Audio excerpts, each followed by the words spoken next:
Students, CSS की criminology के lecture series में आज जो हम टॉपिक को डिस्कस करेंगे वो है पे रोल, उसकी डेफिनेशन, उसकी कंसेप्ट डिटेल के साथ, और उसकी जो कंडीशन है यानी कंडीशंस फॉर पे रोल, उनको मैं वजाहत के साथ आपके साथ डिस्कस करके आपको बताने वाला हूँ कि ये क्या होता है। तो पे रोल, सबसे पहले parole refers to conditional release of juvenile offender in certain cases before the completion of term of imprisonment to which they have been sentenced. इसका मतलब ये है कि कोई भी ऐसा जुवेनाइल का मतलब जिसकी उम्र 18 साल से कम हो, वो किसी भी मुझे जुर्म के अंदर उसको जेल हुई है या सज़ा हुई है, कोई उसको हम कहते हैं जुवेनाइल ऑफेंडर। ऐसा जुवेनाइल ऑफेंडर जिसको जो कि जेल के अंदर मौजूद है, अपनी सज़ा भुगत रहा है या रही है, उसको कंडीशनल रिलीज़ दिया जाता है मखसूस केसेस के अंदर। उसकी जो जेल की या इम्प्रिजनमेंट की जो मुद्दत है उसको ख़त्म होने से पहले, यानी कि कोई भी ऐसा 18 साल से कम उम्र ऑफेंडर या मुजरिम जिसको जेल हुई है किसी जुर्म के चक्कर में, तो उसकी कंडीशनल रिलीज़ मखसूस केसेस में before the completion of term of imprisonment, मतलब उसकी जो जेल के अंदर रहने की या सज़ा की जो मुद्दत है उससे पहले, जेल किस वजह से हुई है, to which they have been sentenced, ठीक है, जिस वजह से जिस जुर्म के चक्कर में उसको जेल हुई है, तो उसको हम कहते हैं जी पे रोल। पे रोल प्रिजनर्स जो है वो क्या करते हैं, पे रोल जो कैदी होते हैं वो अपना last portion of their sentence, अपनी कैद का जो लास्ट पोर्शन होता है वो कम्युनिटी के अंदर रह कर गुजारते हैं instead of in jail, instead of serving in jail. Jail के अंदर सर्व करने की बजाय वो कम्युनिटी के अंदर अपना आखिरी वक्त गुजारते हैं after completing A mandatory period of sentence, यानी जो भी आपको या जुवेनाइल को जो कि जेल होती है या कोई सेंटेंस होती है उसके एक स्पेसिफिक पीरियड होता है जिसको मैंडेटरी पीरियड कहते हैं। दूसरा होता है मतलब आर्टिफिशियल या कोई लास्ट वाला पीरियड जो है मैंडेटरी से हट के, जो कि मैंडेटरी नहीं होता। तो जब आप मैंडेटरी पीरियड अपना पूरा कर लेते हैं, वो ख़त्म हो जाता है, तो उसके बाद आपको मखसूस कंडीशंस पर मखसूस कंडीशंस के अंदर क्या आ जाता है, आपका बिहेवियर आ जाता है। आप your behaviour, your overall conduct behind the bar जो होता है उसको मलूज़ खातिर रखते हुए या पेरेंट्स की रिक्वेस्ट पर जो जेल का असिस्टेंट डायरेक्टर जेल होता है या कोई भी प्रोबेशन या पे रोल ऑफिसर होता है, तो उसकी ऑब्जर्वेशन के बाद या जेल इंतज़ामिया की ऑब्जर्वेशन के बंदा जो है ये सही है, इसको ये रिहेबिलिटेशन इसकी ज़रूरी है, मतलब इसको अगर जेल में ना भी रखें तो आइंदा ये जुर्म नहीं करेगा, तो उस सूरत में ऑफेंडर को जो है जेल से रिहा करके उसकी निगरानी के अंदर रखा जाता है। Parole serve the purpose of community rehabilitation and reintegration of offender, के पे रोल जो है वो कम्युनिटी की रिहेबिलिटेशन और री इंटीग्रेशन, पर्पज़ ऑफ कम्युनिटी की रिहेबिलिटेशन और री इंटीग्रेशन जो है ऑफेंडर की, उसके लिए उसको अपना जुवेनाइल ऑफेंडर को जो है रिहा किया जाता है। अब जो बंदा पे रोल पे रिहा होता है वो निगरानी में रहता है, ठीक है, पे रोल ऑफिसर कहते हैं जिस बंदे की निगरानी में रहता है।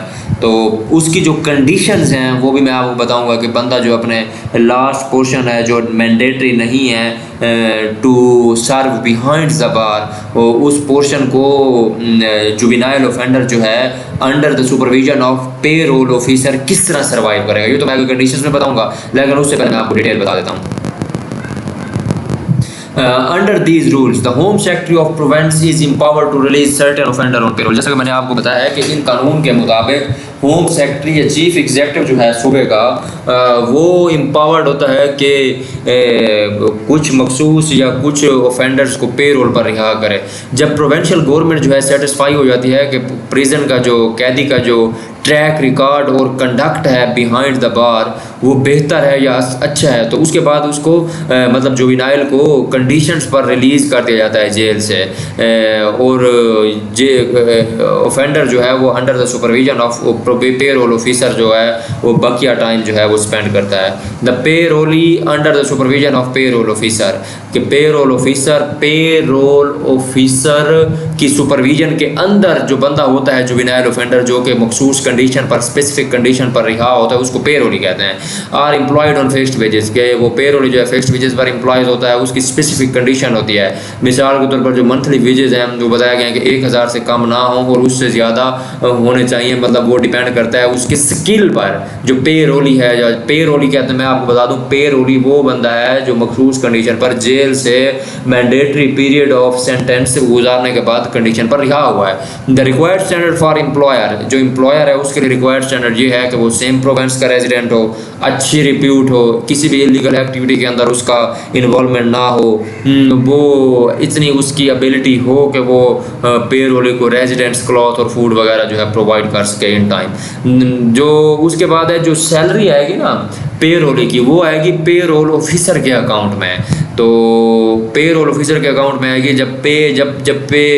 जब उसका टाइम जो है पे रोल का वो कंप्लीट होगा, उसके बाद पे रोल ऑफिसर पे रोली को उसकी तमाम जो जितने पैसे बनते हैं जो उसके अकाउंट, जो पे रोल ऑफिसर के अकाउंट में ट्रांसफ़र हुए थे, वो सारे के सारे वो पे रोली को दे देगा। उसके अलावा एक और कंडीशन भी होती है कि पे रोली जो है जो काम कर रहा है मखसूस कंडीशन पर, जेल से रिहा हुआ है अपनी मैंडेटरी उसको मुद्दत को पूरा करने के बाद, वो कुछ मखसूस पैसे अपनी जेब खर्च के लिए या to support their family parents कुछ पैसे मंथ वाइज ले सकता है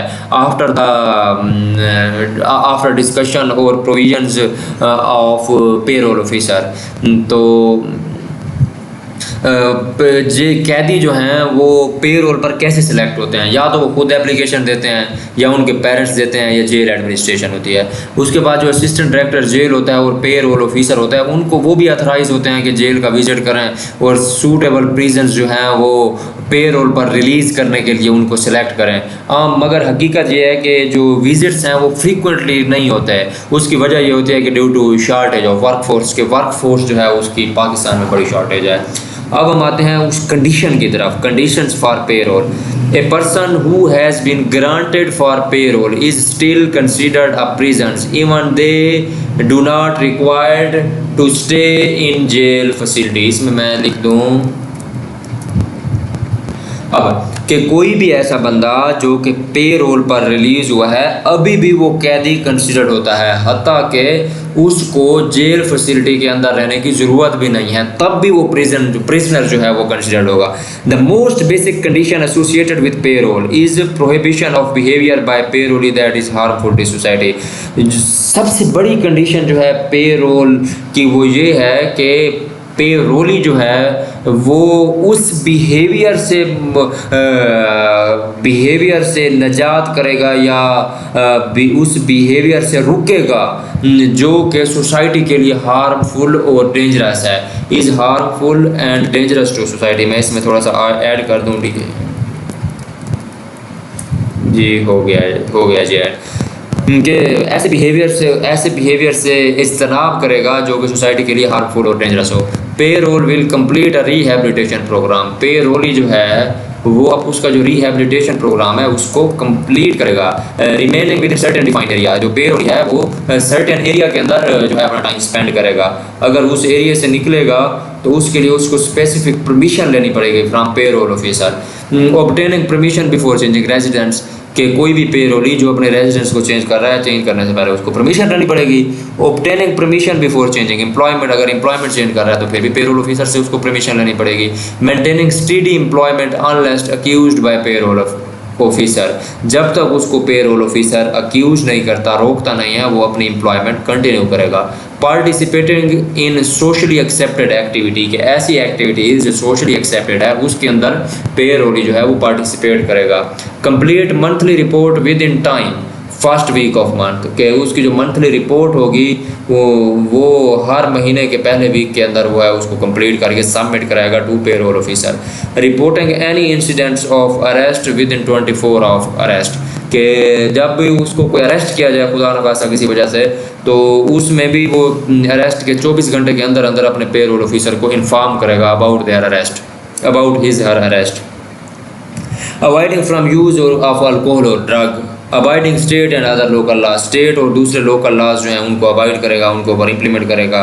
sex offender are not allowed to live with juvenile offender, के सेक्स ऑफेंडर जो है वो अलाउ ही नहीं है कि वो जुवेनाइल ऑफेंडर के साथ से टाइम स्पेंड करें।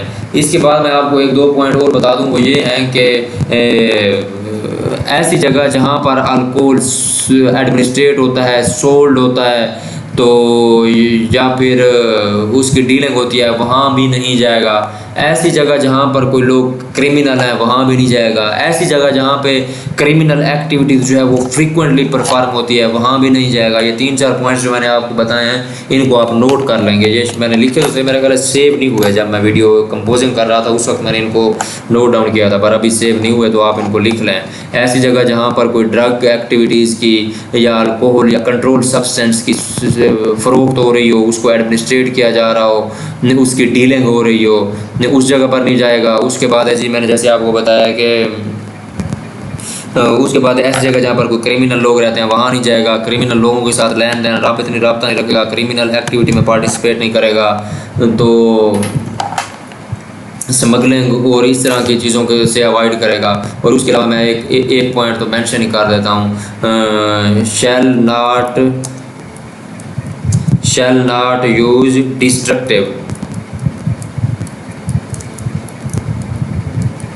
डिस्ट्रक्टिव डिवाइसेस जो है उनको इस्तेमाल नहीं करेगा। उसके बाद मैं ये भी लिख देता हूँ, नॉट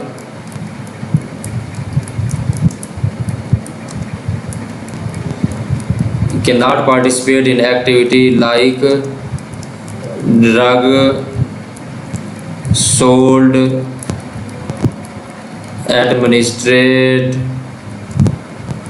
डील। तो बाकी मैं आपको बता दिया, तो आप इस वीडियो को दोबारा सुन के लास्ट क्वेश्चन को नोट कर सकते हैं। तो ये आज का एक लेक्चर था, उम्मीद है आपको समझ आया होगा। तो इसी तरह जो है हम अपनी लेक्चर सीरीज़ को कंटिन्यू करेंगे, अगर आपको इस तरह हमें सपोर्ट जारी रही। तो मिलते हैं अगली वीडियो में, तब तक के लिए अल्लाह हाफ़िज़, थैंक यू।